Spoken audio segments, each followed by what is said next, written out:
November 5, 1872 New York நகரத்தில் ஒரு பிரபலமான ஹோட்டலில் 2 நண்பர்கள் ரொம்ப நேரமாக ஒரு விஷயத்தை பற்றி பேசிகிட்டு இருக்காங்க.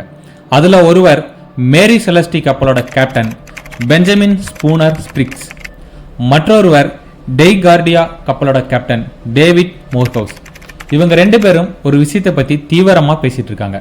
அது என்னன்னா, அன்னையிலேருந்து 2 நாட்கள் கழித்து, அதாவது நவம்பர் 7ஆம் தேதி நியூயார்க்ல இருந்து இத்தாலியில் இருக்கிற ஜோனா அப்படிங்கிற துறைமுகத்துக்கு மேரி செலஸ்டியா கப்பலில் 1700 பீப்பாய்களில் ஆல்கஹால் ஏற்றிக்கிட்டு, அதாவது ரா மெட்டீரியலாக ஆல்கஹால் ஏற்றிக்கிட்டு கேப்டன் பெஞ்சமின் ஸ்பூனர் ஸ்பிரிக்ஸ் போகிறாரு. அந்த சரக்கோட இன்சூரன்ஸ் தொகை மட்டும் $46,000 அன்றைய மதிப்புக்கு. கப்பலை ஏதோ ஒரு வகையில் விபத்துக்குள்ளாக்கிட்டு அந்த இன்சூரன்ஸ் பணத்தை நம்ம கைப்பற்றணும் அப்படின்ட்டு ஒரு திட்டம் தீட்டுறாங்க. அந்த திட்டம் தீட்டி முடிஞ்ச பிறகு 2 பேரும் அவங்களுடைய கப்பலுக்கு போகிறாங்க. அந்த திட்டத்தின்படி நியூயார்க்கில் இருந்து நவம்பர் 7, 1872ஆம் தேதி கப்பல் புறப்படுறது.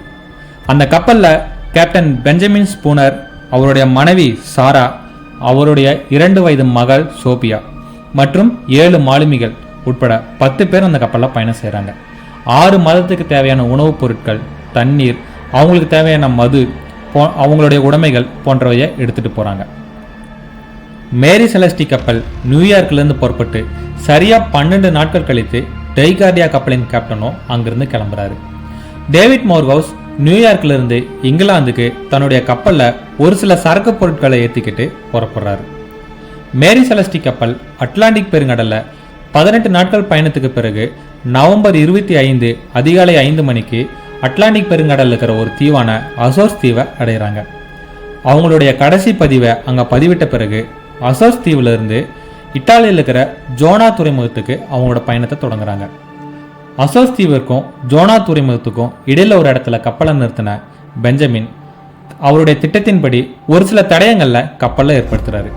அது என்னன்னா, கடிகாரம் மற்றும் காம்பஸை உடைக்கிறாரு. கப்பலில் இருக்கிற ஒரு முக்கியமான பம்பை பழுது செய்கிறாரு. அதன் விளைவா கப்பலில் 3 அடிக்கு தண்ணீர் நிரம்புது. ஒரு அறுத்து தொங்கவிடப்பட்ட கயிறை கப்பலில் நீளமாக தொங்க விடுறாரு. அங்கிருந்த 9 பீப்பாய்கள் இருக்கிற ஆல்கஹாலை கடலில் கொட்டிட்டு காலியான பீப்பாய்கள் மட்டும் அங்கே வைக்கிறாரு. தன்னுடைய மனைவி, மகள் மற்றும் 7 மாலுமிகளை கூட்டிட்டு வேற எந்த ஒரு உடைமைகளையோ இல்லை அங்கிருந்த விலை உயர்ந்த பொருட்களையோ உணவுப் பொருட்களையோ எதுவுமே எடுத்துக்காம பெஞ்சமின் லைஃப் போட்டில் அங்கிருந்து ஒரு தீவுக்கு பயணத்தை மேற்கொள்கிறாரு. பெஞ்சமினும் டேவிட் மோர்ஹவுஸும் போட்ட பிளானை பற்றி டேவிட் மோர்ஹவுஸ் தன்னுடைய கப்பல் மாலுமிகள் யார்கிட்டையுமே சொல்லலை. ஏன்னா அதனால ஏதாவது ஒரு பிரச்சனை வந்துருமோ அப்படிங்கிறதுல டேவிட் மோர்ஹவுஸ் தீவிரமாக இருந்தார். அதனாலே டேவிட் மோர்ஹவுஸ் மட்டுமே மேரி செலஸ்டி கப்பலை அட்லாண்டிக் பெருங்கடலை தேடிட்டு இருந்தார். சரியா டிசம்பர் 5, 1872 டேவிட் மோர்ஹவுஸ் தூரத்தில் ஒரு கப்பல் இருக்கிறத கண்டுபிடிக்கிறாரு. அந்த கப்பல் சரியா அசோர்ஸ் தீவிலிருந்து 750 கிலோமீட்டர் தொலைவிலையும் லண்டன்லேருந்து 645 கிலோமீட்டர் தொலைவிலையும் அந்த கப்பல் நின்றுட்டு இருந்தது. தூரத்தில் ஏதோ ஒரு கப்பல் இருக்கு, அதை நோக்கி போங்க அப்படின்னு தன்னுடைய கப்பல் மாலுமிகள் கிட்ட டேவிட் மோர்ஹவுஸ் கட்டளையிடுறாரு. அதன்படி அந்த கப்பலை நோக்கி டெய்கார்டியா கப்பலும் நகருது. ஒரு குறிப்பிட்ட இடைவெளியில் டெய்கார்டியா கப்பலை நிறுத்தின மாலுமிகள் ஒரு லைஃப் போட் எடுத்துக்கிட்டு அந்த கப்பலில் யாராவது இருக்காங்களா அப்படின்னு பார்க்கறதுக்காக போகிறாங்க. கப்பலில் ரொம்ப நேரம் சோதனை செஞ்சதுக்கு அப்புறமா கப்பலில் யாருமே இல்லைங்கிற உண்மையை டேவிட் மோர்ஹவுஸ் கிட்ட அந்த மாலுமிகள் வந்து சொல்கிறாங்க. டேவிட் மோர்ஹவுஸும் ஒரு லைஃப் போட் எடுத்துக்கிட்டு அந்த கப்பலுக்குள்ளே போகிறாரு. மேரி செலஸ்டி கப்பலில் பெஞ்சமின் தங்களுடைய திட்டத்தின்படி எல்லா தடயங்களையும் சரியாக ஏற்படுத்தியிருக்காரா அப்படிங்கிறத டேவிட் மோர்ஹவுஸும் சோதனையிடுறாரு. அது எல்லாத்தையுமே ஒரு குறிப்பாக எடுத்தும் வச்சுக்கிறாரு. கடல் சட்டத்தின்படி ஒரு கப்பல் கடலில் தொலைஞ்சு போச்சுன்னா அந்த கப்பலை யார் தேடி கண்டுபிடிக்கிறாங்களோ அவங்களுக்கு தான் அந்த கப்பல் சொந்தம். அது மட்டும் இல்லாமல் அந்த கப்பல் சார்ந்து வர இன்சூரன்ஸ் தொகையும் அவங்களுக்கு தான் சொந்தம். அதனால தான் மேரி செலஸ்டியின் கேப்டன் பெஞ்சமின் கூட அந்த கப்பலை தன்னந்தனியாக அட்லாண்டிக் பெருங்கடலை விட்டுட்டு அவர் மட்டும் தப்பிச்சு போயிருப்பார். அதை சரியாக புரிஞ்சுக்கிட்ட டேவிட் மோர்ஹவுஸும் அந்த கப்பலை தன்னுடைய கப்பலோட சேர்த்து ஒன்றா கட்டிட்டு நியூயார்க்கை நோக்கி இழுத்துட்டு போகிறாரு. ஏன்னா இந்த கப்பலை நான் தான் தேடி கண்டுபிடிச்சேன் அப்படின்னு சொல்லி அந்த இன்சூரன்ஸ் தொகையை அவர் வாங்கிறதுக்காக. சரியாக அவர் 20 நாட்கள் பயணித்து டிசம்பர் 25 இரவு 10 மணிக்கு நியூயார்க் வந்து அடைகிறார். அடுத்த நாள் ஜெனரலை பார்த்து இந்த கப்பலை நான் கண்டுபிடிச்சிருக்கேன், இதோட இன்சூரன்ஸ் தொகை எனக்கு தான் வேணும் அப்படிங்கிற ஒரு கோரிக்கையை விடலாம்னு சொல்லிட்டு அவர் அன்று இரவு நிம்மதியாக தூங்க போகிறாரு. தானும் தான் நண்பனும் போட்ட திட்டங்கள் எந்த ஒரு சிரமமும் இல்லாமல் நல்லபடியாக முடிஞ்சதை நினச்சி அவர் சந்தோஷப்படுறாரு. November 5, 1872 New York. நியூயார்க் நகரத்தில் ஒரு பிரபலமான ஹோட்டலில் 2 நண்பர்கள் சந்தித்து பேசிக்கிறாங்க. அதில் ஒருவர் மேரி செலஸ்டி கப்பலின் கேப்டன் பெஞ்சமின் ஸ்பூனர் ஸ்பிரிக்ஸ், மற்றொருவர் டெய்கார்டியா கப்பலின் கேப்டன் டேவிட் மோர்ஹவுஸ். நவீன், ஒரு நிமிஷம் இரு. அவங்க சந்தித்து பேசி ஒரு திட்டம் போட்டு கப்பலை கொண்டு போய் நடுக்கடலில் விட்டுட்டு மறுபடியும் ஒருத்தர் போய் கப்பலை கட்டி இழுத்து நியூயார்க் வந்துட்டாரு. அடுத்த நாள் காலையில் ஜென்ரலில் பார்த்து இந்த கப்பலை நான் தான் கண்டுபிடிச்சேன், இன்சூரன்ஸ் தொகை எனக்கு தான் வேணும்னு கோரிக்கை விடுறதா நினச்சி தூங்க போனாங்க. ஆனால் அடுத்த நாள் என்ன நடந்ததுன்னு சொல்லுவேன்னு பார்த்தா மறுபடியும் கதையை ஏன் முதலேருந்து ஆரம்பிக்கிற அப்படின்னு கேட்குறீங்களா? ஒரு மர்மத்தை தெரிஞ்சுக்கணும்னா நம்ம பல கதைகளை தாண்டி போனால் மட்டும்தான் அந்த மர்மத்தை தெரிஞ்சுக்க முடியும். மேரி செலஸ்டி கப்பலில் அன்று பயணம் பண்ண கேப்டன் பெஞ்சமின், அவருடைய மனைவி சாரா, மகள் சோபியா மற்றும் அந்த 7 மாலுமிகள் என்ன ஆனாங்க? அவங்க ஏன் கப்பலில் தன்னந்தனியாக விட்டுட்டு அங்கிருந்து போனாங்க? கப்பல் எப்படி அசோஸ் தீவிலிருந்து இங்கிலாந்து வரைக்கும் சரியா 700 கிலோமீட்டர்கள் எப்படி அட்லாண்டிக் பெருங்கடலில் தன்னந்தனியாக பயணித்து வந்தது? இது போன்ற பல மர்மங்களை தெரிஞ்சுக்கணுன்னா அதை சார்ந்துக்கிற பல கதைகளை நம்ம தாண்டி போனால் தான் தெரிஞ்சுக்க முடியும். பொறுமையாக அமர்ந்து முழுவதும் இந்த காணொலியை பாருங்கள். இது மிஸ்டர் ஒட்டன் யூடியூப் சேனல். நான் நவீன்.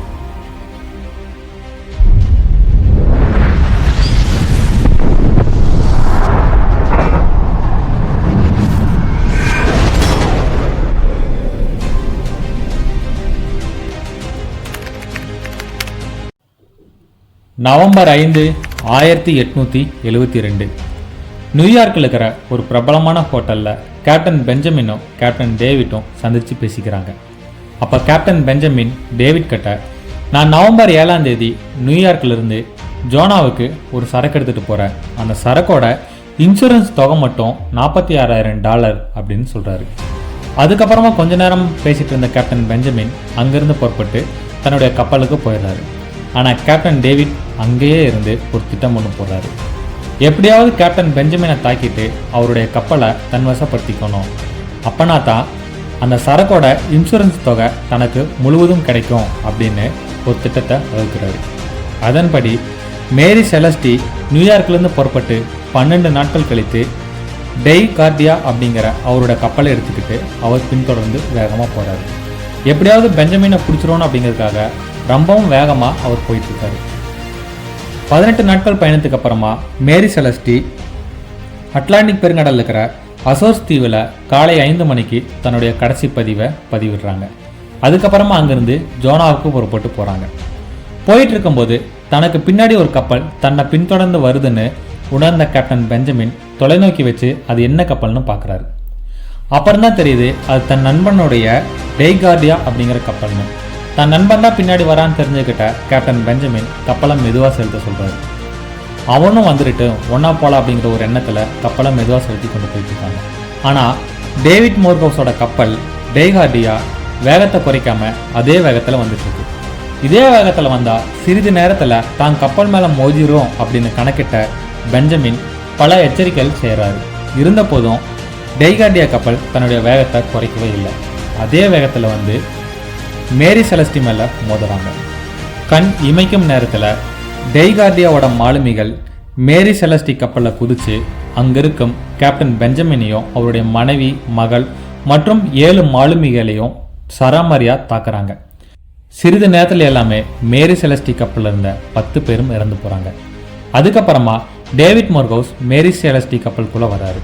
வந்து சில தடயங்களை ஏற்படுத்துகிறாரு. என்ன மாதிரி தடயங்கள்னா அவருடைய காம்பஸ் மற்றும் கடிகாரத்தை உடைக்கிறாங்க. மேரி செலஸ்டி கப்பலில் இருந்த 1700 பீப்பாய்களில் 9 பீப்பாய்கள் இருக்கிற ஆட்களால் கடலில் கொட்டுறாங்க. காலியான பீப்பாய்கள் மட்டும் அங்கே வைக்கிறாரு. ஒரு அறுத்து தொங்கவிடப்பட்ட கயிறை கப்பலில் கட்டி விடுறாரு. அவரோட உடைமைகள், விலை உயர்ந்த பொருட்கள், உணவுப் பொருட்கள் எல்லாமே கப்பலையே வச்சுக்கிட்டு அந்த இறந்து போன உடல்களை மட்டும் எடுத்து ஒரு லைஃப் போட்டில் வச்சு அந்த லைஃப் போட்டை அட்லாண்டிக் பெருங்கடலில் தனியாக விடுறாரு.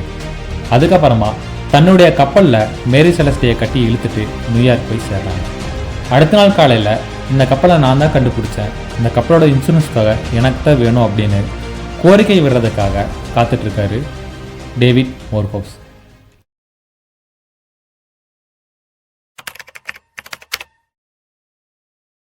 நவம்பர் 5, 1872 நியூயார்க்கில் இருக்கிற ஒரு பிரபலமான ஹோட்டலில் கேப்டன் பெஞ்சமினும் கேப்டன் டேவிட்டும் சந்தித்து பேசிக்கிறாங்க.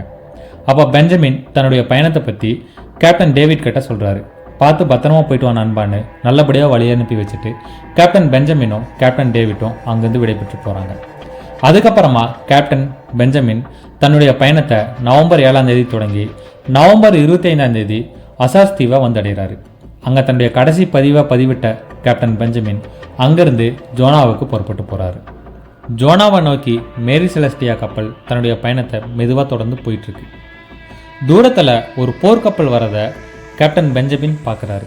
இது என்ன போர்க்கப்பலாக இருக்குன்னு தொலைநோக்கி வச்சு அந்த கப்பலை பார்க்கும்போது தான் கேப்டன் பெஞ்சமினுக்கு ஒரு மிகப்பெரிய அதிர்ச்சி காத்திருந்தது. ஏன்னா அது போர்க்கப்பலே இல்லை, கடல் கொள்ளையர்களின் கப்பல். கடல் கொள்ளையர்களின் கப்பல் தான் கப்பலை பின்தொடர்ந்து வருது அப்படின்னு தெரிஞ்சுக்கிட்ட கேப்டன் பெஞ்சமின் மேரி செலஸ்டி கப்பலை வேகமாக செலுத்துறாரு. இருந்த போதும் கடல் கொள்ளையர்களின் கப்பல் மேரி செலஸ்டியை சீக்கிரமாக பிடிச்சிடறாங்க. மேரி செலஸ்டி கப்பலுக்குள்ளே வந்த கடல் கொள்ளையர்கள் அங்கிருந்த மாலுமிகள் 7 பேர் கேப்டன் அவருடைய மனைவி மகளை சரமாரியாக தாக்குறாங்க. சிறிது நேரத்தில் எல்லாமே அவங்கள கொன்று அவர்களின் உடலை அந்த கப்பலில் இருந்த ஒரு லைஃப் போட்டில் போட்டு கடலில் தூக்கி போட்டுறாங்க. இந்த தாக்குதலில் மேரி செலஸ்டி கப்பலில் ஒரு சில சேதாரங்கள் ஆகுது. அது என்னன்னா, அந்த கப்பலோட கடிகாரமும் காம்பஸும் உடைஞ்சு போகுது. அது மட்டும் இல்லாமல் அவங்க ஏற்றிட்டு வந்த 1700 ஆல்கஹால் பீப்பாய்களிலிருந்து 9 பீப்பாய்கள் மட்டுமே கீழே தள்ளிவிடப்படுது. அதுலேருந்து ஆல்கஹால்கள் கடலில் கொட்டியிருக்கு. காலியான பீப்பாய்கள் மட்டுமே கப்பலில் கிடைக்குது. கடல் கொள்ளையர்கள் மேரி செலஸ்டி கப்பலை தன் வசப்படுத்திக்கணும்னு நினச்சிக்கிட்டு அந்த கப்பலையும் தன்னோட கப்பலோட சேர்த்து கட்டி இழுத்துட்டு போயிட்டு இருக்காங்க. அப்போ கடலில் ஏற்பட்ட ஒரு சூறாவளியில் இந்த 2 கப்பல்களுமே மாட்டிக்கிட்டு அதில் கட்டப்பட்ட கயிறு அருந்து மேரி செலஸ்டி கப்பலும் கடல் கொள்ளையர்கள் கப்பலும் தனித்தனியாக பிரிஞ்சு போயிடுது. அதுக்கப்புறமா டிசம்பர் 5 அந்த வழியாக வந்த டெய்கார்டியா கப்பலோட கேப்டன் டேவிட் மோர்ஹவுஸ் மேரி செலஸ்டி கப்பலை கண்டுபிடிச்சு அந்த கப்பலை நியூயார்க்கை நோக்கி கட்டி இழுத்துட்டு வராரு. இந்த கப்பலை நான் தான் கண்டுபிடிச்சேன், இந்த கப்பலோட இன்சூரன்ஸ் தொகை எனக்கு தான் கிடைக்கணும் அப்படிங்கிறத ஜென்ரல் கிட்ட கோரிக்கையாக விடுக்கணும் அப்படின்னு நினச்சிக்கிட்டு அன்று இரவு தூங்க போகிறாரு கேப்டன் டேவிட் மோர்ஹவுஸ். நவம்பர் 5, 1872 நியூயார்க்கில் இருக்கிற ஒரு பிரபலமான ஹோட்டலில் கேப்டன் பெஞ்சமினும் கேப்டன் டேவிட்டும் சந்தித்து பேசிக்கிறாங்க. அப்போ பெஞ்சமின் தன்னுடைய பயணத்தை பற்றி கேப்டன் டேவிட் கிட்ட சொல்கிறாரு. பார்த்து பத்திரமா போயிட்டு வா நண்பான்னு நல்லபடியாக வழி அனுப்பி வச்சுட்டு கேப்டன் பெஞ்சமினும் கேப்டன் டேவிட்டும் அங்கேருந்து விடைபெற்று போகிறாங்க. அதுக்கப்புறமா கேப்டன் பெஞ்சமின் தன்னுடைய பயணத்தை நவம்பர் 7 தொடங்கி நவம்பர் 25 அசாஸ் தீவை வந்தடைகிறாரு. அங்கே தன்னுடைய கடைசி பதிவிட்ட கேப்டன் பெஞ்சமின் அங்கேருந்து ஜோனாவுக்கு புறப்பட்டு போகிறாரு. போயிட்டு இருக்கும்போது கடலோட வானிலை மிக மோசமாக மாற ஆரம்பிக்குது. கடலில் மிகப்பெரிய ஒரு சூறாவளி உருவாகுது. அந்த சூறாவளியில் மேரி செலஸ்டி கப்பல் மாட்டிக்குது. அந்த சூறாவளி தாக்குதலில் மேரி செலஸ்டி கப்பலில் இருந்த கேப்டன் பெஞ்சமின் அவருடைய மனைவி மகள் 7 மாலுமிகள் அனைவரும் தவறுதலாக கடலில் விழுந்துடுறாங்க. மிகப்பெரிய சேதாரம் அந்த கப்பலுக்கு உருவாகுது. எந்த மாதிரினா, கப்பலோட காம்பஸும் கடிகாரமும் உடஞ்சி போகுது. 7 கோப்பைகள் இருக்கிற ஆல்கஹால் கடலில் கொட்டி போய் காலி கோப்பைகள் மட்டுமே கப்பலில் இருக்குது. கப்பலில் இருந்த ஒரே ஒரு லைஃப் போட்டும் தவறுதலாக அந்த சூறாவளியில் கடலில் விழுந்துருது. அதுக்கப்புறமா மேரி செலஸ்டி கப்பல் அட்லாண்டிக் பெருங்கடலில் தன்னந்தனியாக காற்றுப்போன திசையில் பயணிச்சிட்ருக்கு. டிசம்பர் 5 அந்த வழியாக வந்த டெய்கார்டியா கப்பலோட கேப்டன் டேவிட் மோர்ஹவுஸ் அந்த கப்பலை கண்டுபிடிக்கிறாரு. இந்த கப்பலை நான் தான் கண்டுபிடிச்சேன், இந்த கப்பலோட இன்சூரன்ஸ் தொகை எனக்கு தான் கிடைக்கணும் அப்படிங்கிறத ஜென்ரல் கிட்ட கோரிக்கையாக விடுக்கணும் அப்படின்னு நினச்சிக்கிட்டு அன்று இரவு தூங்க போகிறாரு கேப்டன் டேவிட் மோர்ஹவுஸ். நவம்பர் 5, 1872 நியூயார்க்கில் இருக்கிற ஒரு பிரபலமான ஹோட்டலில் கேப்டன் பெஞ்சமினும் கேப்டன் டேவிட்டும் சந்தித்து பேசிக்கிறாங்க. அப்போ பெஞ்சமின் தன்னுடைய பயணத்தை பற்றி கேப்டன் டேவிட் கிட்ட சொல்கிறாரு. பார்த்து பத்திரமா போயிட்டு வா நண்பான்னு நல்லபடியாக வழி அனுப்பி வச்சுட்டு கேப்டன் பெஞ்சமினும் கேப்டன் டேவிட்டும் அங்கேருந்து விடைபெற்று போகிறாங்க. அதுக்கப்புறமா கேப்டன் பெஞ்சமின் தன்னுடைய பயணத்தை நவம்பர் 7ஆம் தேதி தொடங்கி நவம்பர் 25ஆம் தேதி அசாஸ் தீவை வந்தடைகிறாரு. அங்கே தன்னுடைய கடைசி பதிவிட்ட கேப்டன் பெஞ்சமின் அங்கேருந்து ஜோனாவுக்கு புறப்பட்டு போகிறாரு. மேரி செலஸ்டியா கப்பல் ஜோனாவை நோக்கி தொடர்ந்து பயணம் பண்ணிட்டு இருக்கு. அப்போது கடல் திடீர்னு மிக அமைதியாக மாறுது. கேப்டன் பெஞ்சமின் கடல் எப்போவுமே இவ்வளோ அமைதியாக இருக்காது, வேற ஏதாவது கடலில் மாற்றம் நிகழுதா அப்படின்னு கூர்ந்து கவனிச்சுட்டே வர்றாரு. திடீர்னு மேரி செலஸ்டியா கப்பலோட முன்பகுதி 30 அடிக்கு கடலேருந்து மேலே வந்து மறுபடியும் கடல்லையே கீழே விழுகுது. எப்படி இது நடந்திருக்கும்? மிகப்பெரிய அலை ஏதாவது வந்திருக்கா, இல்லை திமிங்கலம், பாறை இந்த மாதிரி ஏதாச்சும் மேலே நம்ம கப்பல் மோதிருச்சா அப்படின்னு கேப்டன் பெஞ்சமின் அங்கேயும் மிகவும் சுற்றி பார்த்துட்டே வராரு. அந்த மாதிரி எந்த ஒரு நிகழ்வுமே நிகழலை. அப்புறம் எப்படி கப்பல் திடீர்னு 30 அடிக்கு மேலே வந்துச்சு அப்படின்னு யோசனை பண்ணிட்டே கேப்டன் பெஞ்சமின் இருக்கார். அப்போ திடீர்னு இடதுபுறமாக கப்பல் ஒரு சுழன்று நிற்கிது. திடீர்னு கப்பல் இப்படி சுற்றி நின்னதில் கப்பல் இருந்த அனைவருமே கப்பலில் தடுமாறி கீழே விழுறாங்க. 2 மாலுமிகள் கப்பல்லேருந்து கடலில் விழுறாங்க. டக்குன்னு எந்திரிச்ச கேப்டன் பெஞ்சமின் கப்பல் இப்படி திடீர்னு சுத்துச்சு, 2 மாலுமிகள் வேற கடலில் விழுந்துட்டாங்களே, அவங்களை எப்படியாவது காப்பாற்றணும் அப்படின்னு சொல்லிட்டு ஓடி போய் அந்த மாலுமிகள் விழுந்த இடத்துல கயிறை தூக்கி போடுறாரு. அங்கே உற்று கவனிச்சிட்டு இருக்காரு. ஆனால் அந்த இடத்துல சிறிது நேரத்துக்கு அப்புறமா ரத்தம் மட்டுமே மேலே வருது. இது என்னவா இருக்கும்? ஒருவேளை மிகப்பெரிய மிருகம் ஏதாவது இருக்கா அப்படின்னு யோசனை பண்ண கேப்டன் பெஞ்சமின் எல்லாரையும் எச்சரிக்கையாக இருக்குன்னு கட்டளையிடுறாரு. ஆனால் அதுக்கு முன்னாடியே கப்பலுக்குள்ள மிகப்பெரிய ஒரு மான்ஸ்டர் ஒன்று நுழைஞ்சு அங்கே இருக்கும் அனைவரையும் தாக்க ஆரம்பிச்சிருச்சு. கேப்டன் பெஞ்சமினையும் சிறிது நேரத்தில் எல்லாமே தாக்கிட்டு மறுபடியும் அந்த மான்ஸ்டர் கடலுக்குள்ளேயே திரும்ப போயிடுச்சு. இந்த தாக்குதலில் ஒரு சில சேதாரங்கள் கப்பலில் ஏற்பட்டிருக்கு. என்னன்னா, கடிகாரம் மற்றும் காம்பஸ் உடஞ்சிருச்சு. அங்கே இருக்கும் பீப்பாய்களில் 9 பீப்பாய்கள் தள்ளப்பட்டு அதில் இருக்கும் ஆல்கஹால்கள் கடலில் கொட்டிருச்சு. மற்றும் ஒரே ஒரு லைஃப் போட்டும் கடலில் விழுந்துருச்சு. அதுக்கப்புறமா மேரி செலஸ்டி கப்பல் அட்லாண்டிக் பெருங்கடலில் தன்னந்தனியாக காற்று போன திசையில் பயணிச்சிட்ருக்கு. டிசம்பர் 5ஆம் தேதி அந்த வழியாக வந்த டெய்கார்டியா கப்பலோட கேப்டன் டேவிட் மோர்கவுஸ் அந்த கப்பலை கண்டுபிடிக்கிறாரு. இந்த கப்பலை நான் தான் கண்டுபிடிச்சேன், இந்த கப்பலோட இன்சூரன்ஸ் தொகை எனக்கு தான் கிடைக்கணும் அப்படிங்கிறத ஜென்ரல் கிட்ட கோரிக்கையாக விடுக்கணும் அப்படின்னு நினச்சிக்கிட்டு அன்று இரவு தூங்க போகிறாரு கேப்டன் டேவிட் மோர்கவுஸ். நவம்பர் 5, 1872 நியூயார்க்கில் இருக்கிற ஒரு பிரபலமான ஹோட்டலில் கேப்டன் பெஞ்சமினும் கேப்டன் டேவிட்டும் சந்தித்து பேசிக்கிறாங்க. அப்போ பெஞ்சமின் தன்னுடைய பயணத்தை பற்றி கேப்டன் டேவிட் கிட்ட சொல்கிறாரு. பார்த்து பத்திரமா போயிட்டு வா நண்பான்னு நல்லபடியாக வழி அனுப்பி வச்சுட்டு கேப்டன் பெஞ்சமினும் கேப்டன் டேவிட்டும் அங்கேருந்து விடைபெற்று போகிறாங்க. அதுக்கப்புறமா கேப்டன் பெஞ்சமின் தன்னுடைய பயணத்தை நவம்பர் 7ஆம் தேதி தொடங்கி நவம்பர் 25ஆம் தேதி அசாஸ் தீவை வந்தடைகிறாரு. அங்கே தன்னுடைய கடைசி பதிவிட்ட கேப்டன் பெஞ்சமின் அங்கேருந்து ஜோனாவுக்கு புறப்பட்டு போகிறாரு. அசோர்ஸ் தீவில் இருந்து ஜோனா துறைமுகத்துக்கு மேரி செலஸ்டி கப்பல் தன்னுடைய பயணத்தை மெதுவாக தொடர்ந்து போயிட்டுருக்கு. அப்போ கேப்டனோட மனைவி சாரா சமையல் அறையில் எல்லாருக்கும் உணவு சமைச்சிட்ருக்காங்க. அங்கே ஓடி வந்த அவளுடைய மகள் சோபியா, நம்மளோட கப்பலுக்கு மேலே ஒரு நிலாவணம் இருக்கு, வந்து பாருங்கன்னு சொல்கிறான். இன்னைக்கு பௌர்ணமி, அதனால் வானத்தில் முழு நிலவு தெரிஞ்சிருக்கும், அதை பார்த்துட்டு தான் சோபியா இப்படி சொல்கிறான்னு சாரா அசால்ட்டாக எடுத்துக்கிறாங்க. ஆனால் சோபியா திரும்ப அதுவே சொல்லிட்டு இருக்கிறனால சரி என்னதான் அங்கே இருக்குன்னு பார்க்கலான்னு சாராவும் வெளிவந்து பார்க்குறாங்க. அப்போது மிகப்பெரிய ஒரு பறக்கும் தட்டு ஒன்று தான் கப்பலுக்கு மேலே மிதந்துட்டு இருக்கிறத சாரா பார்க்குறாங்க. அதிர்ச்சியில் சத்தம் போட்டு எல்லாத்தையும் கூப்பிடுறாங்க. எல்லாருமே ஓடி வந்து அது என்னன்னு பார்க்கும்போது அந்த பறக்கம் தட்டிலிருந்து ஒரு ஒளி மாதிரி வந்து அவங்க எல்லாத்தையுமே அந்த பறக்கம் தட்டுக்குள்ளே இழுத்துட்டு போயிடுது. இதில் அந்த கப்பல் ஒரு சில சேதாரம் அடையுது. என்னன்னா, கடிகாரமும் காம்பஸும் உடைஞ்சு போகுது. அந்த கப்பலில் இருந்த 9 பீப்பாய்கள் கீழே தள்ளிவிடப்பட்டு அதில் இருக்கும் ஆல்கஹால் கடலில் கொட்டிடுது. காலியான பீப்பாய்கள் மட்டுமே கப்பலில் இருக்குது. ஒரே ஒரு லைஃப் போட்டுமே கடலில் விழுந்து காணாமல் போயிடுது. அதுக்கப்புறமா மேரி செலஸ்டி கப்பல் அட்லாண்டிக் பெருங்கடலில் தன்னந்தனியாக காற்று போன திசையில் பயணிச்சிட்ருக்கு. டிசம்பர் 5ஆம் தேதி அந்த வழியாக வந்த டெய்கார்டியா கப்பலோட கேப்டன் டேவிட் மோர்கவுஸ் அந்த கப்பலை கண்டுபிடிக்கிறாரு. இந்த கப்பலை நான் தான் கண்டுபிடிச்சேன், இந்த கப்பலோட இன்சூரன்ஸ் தொகை எனக்கு தான் கிடைக்கணும் அப்படிங்கிறத ஜென்ரல் கிட்ட கோரிக்கையாக விடுக்கணும் அப்படின்னு நினச்சிக்கிட்டு அன்று இரவு தூங்க போகிறாரு கேப்டன் டேவிட் மோர்கவுஸ்.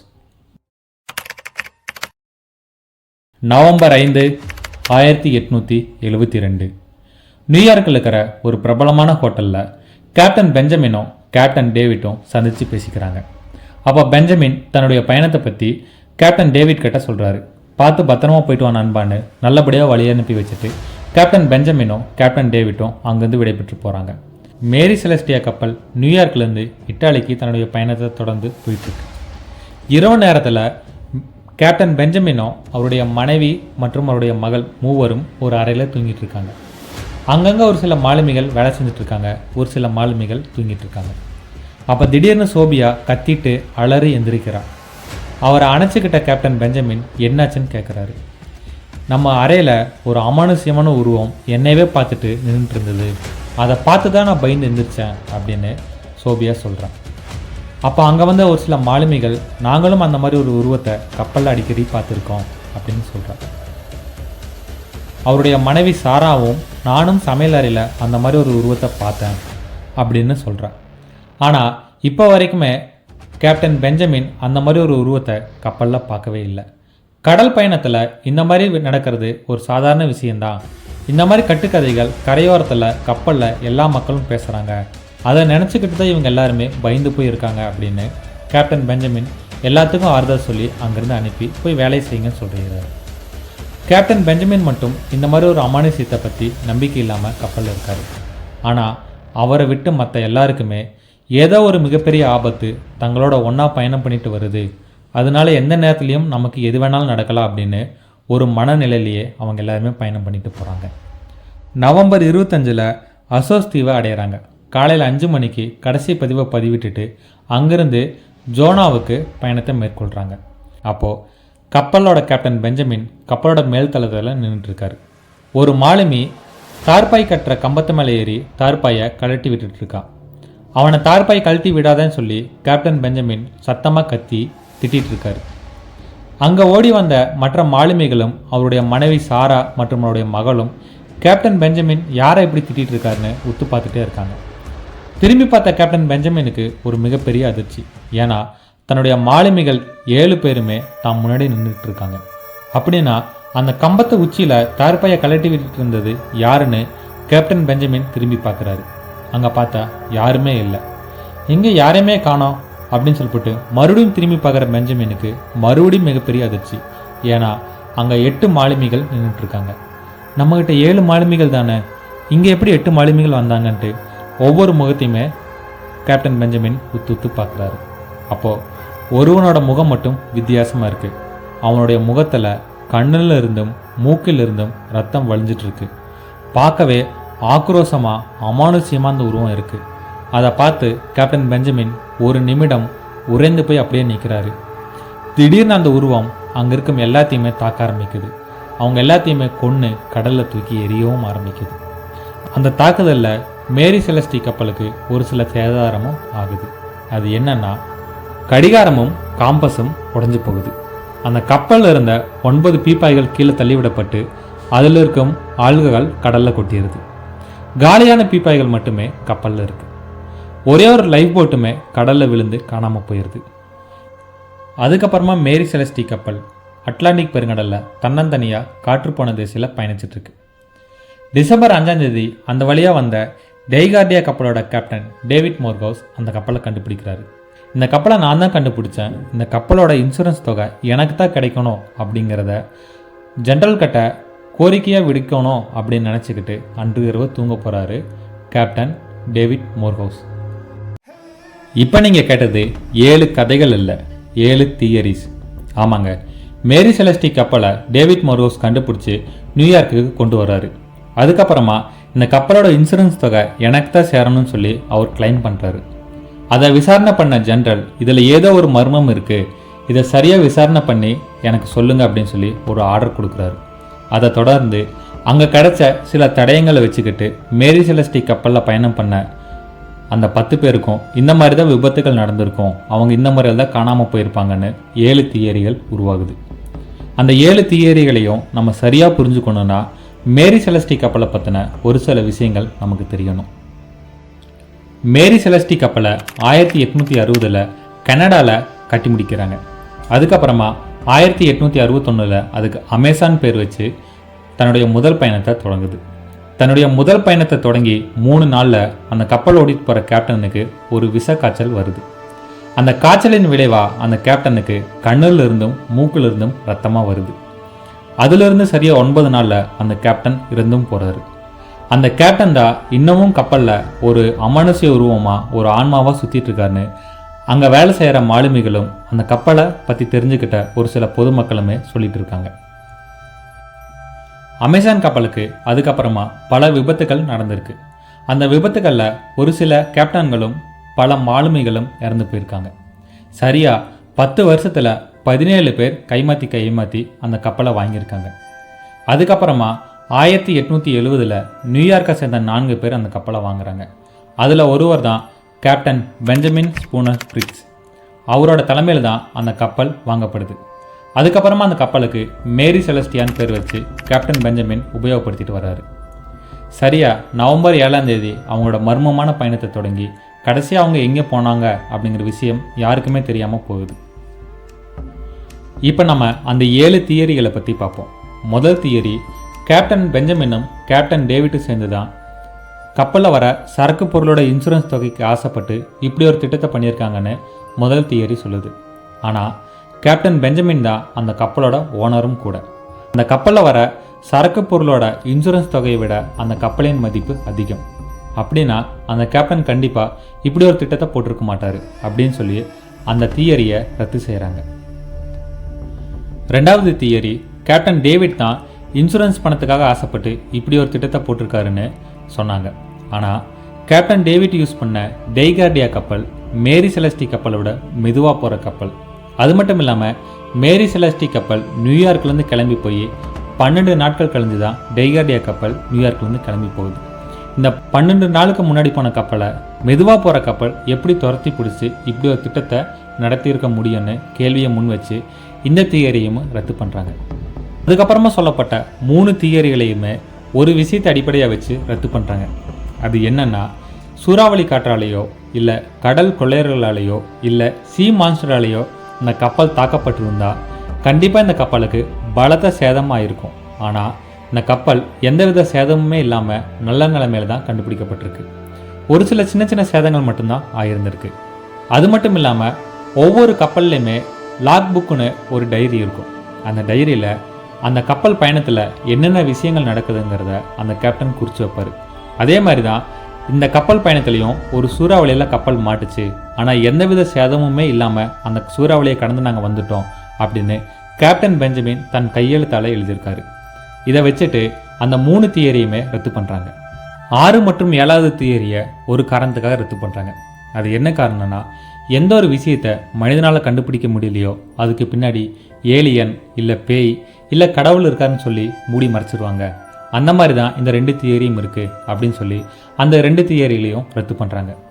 அப்படின்னா மேரி செலஸ்டி கப்பலுக்கு என்னதான் ஆச்சு? சொன்ன 7 தியரியுமே ரத்து பண்ணிட்டாங்கன்னா அதுக்கப்புறமா என்னதான் முடிவாச்சு அப்படின்னு கேட்குறீங்களா? இது எல்லா தியரியும் விசாரித்த ஜெனரல் இதில் மறுபடியும் மர்மம் இருக்குது, சரியாக விசாரணை பண்ணுங்கன்னு மறுபடியும் ஒரு தீர்ப்பை கொடுக்குறாரு. அதுக்கப்புறமா ஷெர்லாக் ஹோம்ஸ் புக்கோட ஆத்தர் கெனான் டேல் ஒரு தியரியை முன்வைக்கிறாருங்க. அவர் யாருன்னா, தமிழில் கூட துப்பறிவாளன்னு சொல்லிட்டு ஒரு படம் வந்துச்சு. அந்த படம் கூட இந்த புத்தகத்தை தழுவி தான் எடுத்திருப்பாங்க. அவர் என்ன சொல்கிறாருன்னா, அவங்க அசோர் தீவுலேருந்து ஜோனாவுக்கு பயணம் பண்ணிட்டு இருக்கும்போது தான் ஒரு விபத்து ஏற்பட்டிருக்கு. அது என்ன விபத்துனா, அவங்க கொண்டு போன 1700 ஆல்கஹால் பீப்பாய்களில் 9 பீப்பாய்களில் ஆல்கஹால் இல்லாமல் இருந்திருக்கு. அந்த 9 பீப்பாய்களுமே சிவப்பு கருவேல மரத்தால் செஞ்சது. சிவப்பு கருவேல மரத்துக்கு ஒரு தன்மை இருக்குது, அது சின்ன சின்ன துளிகள் அதிகமாக அதில் இருக்கும். அதனால் உள்ளக்கரை திரவத்தோட வாயு, அதாவது கேஸ், அந்த துளிகள் வழியாக வெளியேறும். சூடான இடத்துல அந்த சிவப்பு கருவேல மரத்தால் ஆன பீப்பாய்களை வச்சுருப்பாங்க. அதனால உள்ளிருந்த ஆல்கஹால் சூடாகி அதுலேருந்து கேஸ் அந்த துளிகள் வழியாக வெளியாகிருக்கு. சிறிது நேரத்தில் எல்லாமே அந்த கேஸ் கப்பல் ஃபுல்லாமே சூழ்ந்திருக்கு. அதை உணர்ந்த கேப்டன் பெஞ்சமின் எப்போ வேணாலுமே வெடி விபத்து ஏற்படலாம் அப்படின்னு அவசரமாக பாய்மரத்தையும் கழட்டாமல் கப்பலை நன்கூருட்டும் நிறுத்தாமல் அவசரமாக இறங்கி லைஃப் போட்டில் தப்பிச்சு போயிருக்காங்க. சிறிது நேரத்தில் எல்லாமே அந்த கேஸ் காற்றுல கலந்து மறைஞ்சு போயிடும். அதுக்கப்புறமா நம்ம திரும்பவும் கப்பலில் போய்க்கலாம் அப்படிங்கிற ஒரு நம்பிக்கையில் கப்பலையும் தங்களோட லைஃப் போட்டையும் ஒரு பெரிய கயிறு வச்சு கட்டி அந்த கப்பல் எங்கே போதோ அதுக்கு பின்னாடியே இவங்களும் போயிட்டு இருந்திருக்காங்க. அதுக்கப்புறமா ஏதோ ஒரு காரணத்தால் அந்த கயிறு அறுந்து போயிடுது. அதனால் கப்பல் தனியாகவும் இவங்க லைஃப் போட்டில் தனியாகவும் போயிடுறாங்க. இவங்க லைஃப் போட்டில் போனவங்களுக்கு சாப்பாடு உடைகள் எதுவுமே இல்லாமல் கடலை மாட்டி கண்டிப்பாக அவங்க இறந்து போயிருப்பாங்க. ஏன்னா அவங்க உயிரோடு இருந்திருந்தாங்கன்னா ஏதோ ஒரு வகையில் நம்மளை தொடர்பு கொண்டிருப்பாங்க. ஆனால் இப்போ வரைக்கும் அவங்க இருக்காங்களா இல்லையான்னு சந்தேகம் இருக்கிறதுனால அவங்க கடலில் ஏதோ ஒரு சூழ்நிலையில் இறந்து போயிருப்பாங்க அப்படின்னு சொல்கிறாரு. அதுக்கப்புறமா மேரி செலஸ்டி கப்பல் பாய்மரம் ஓப்பன் பண்ணியிருந்ததால் காற்றடிக்கும் திசையில் பயணம் பண்ணிட்டு போயிருக்கு. அந்த வழியாக வந்த டேவிட் மோர்கோஸ் அந்த கப்பலை கண்டுபிடிச்சி இழுத்துட்டு வந்திருக்காரு அப்படின்னு சொல்கிறாங்க. அப்படின்னா அந்த கப்பலில் காம்பஸும் கடிகாரம் உடஞ்சி போயிருக்கு, அதுக்கு என்ன காரணம் அப்படின்னு கேட்டபோது மேரி செலஸ்டியா கப்பல் அடிக்கடி விபத்துக்குள்ளாயிருக்கு.